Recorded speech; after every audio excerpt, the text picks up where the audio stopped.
Unpacking, the curtain is divided into 3 parts. The main body of the cover shell and the left and right tracks are respectively. Start of installation. Use a laser level to mark the level and verticality of the mounting surface. Use a tape measure to measure the width and height of the curtain and mark it. Remove the screws from the track. Divide the tracks into upper and lower tracks and plastic tracks. Place the lower track at the location marked on the mounting surface. If the roller shutter is not mounted from the ground, you need to measure it and mark the altitude of the tracks on both sides. Mark the wall through the holes on the back of the track. Use a hammer drill to cut holes in the marked locations.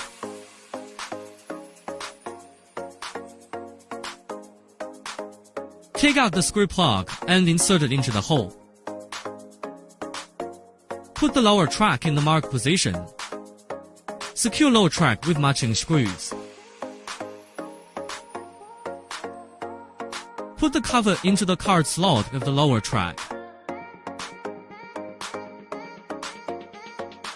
Take out the plastic track. Note that the end of the track with the triangular opening faces up.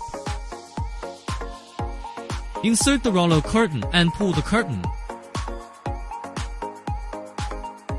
The sponge on the plastic track goes into the track.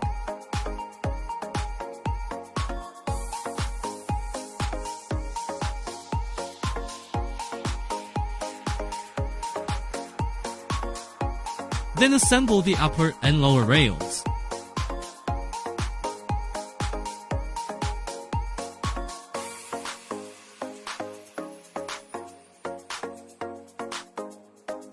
Likewise, sponges are kept in orbit.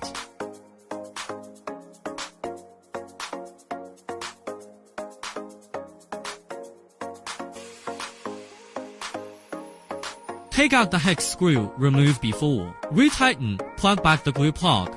Complete the track assembly.